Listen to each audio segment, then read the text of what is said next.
Hazrat Jarir bin Abdullah radiyallahu anhu says, while I was voyaging, I met two men of Yemen whose names were Dhu Qala and Dhu Amr. I kept on telling them the saying of Allah's Apostle sallallahu alaihi wasallam.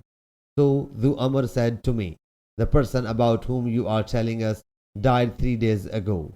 So they both set out with me towards Medina Munawwara until when we were still on our way to Medina Munawwara. We happened to meet some riders coming from Medina Munawwara. When we asked them about it, they said Allah's Apostle sallallahu alaihi wasallam has passed away and we have selected Abu Bakr radiyallahu anhu as our caliph, and the people are glad. They both said, notify your chief of our arrival.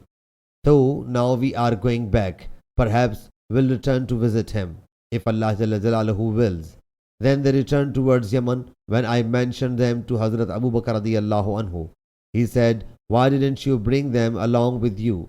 Dhu Amr then said, O Jarir, you are our elder, but I tell you one thing, that the Arab will remain in harmony until they themselves elect a chief by mutual consultation after the death of the former chief.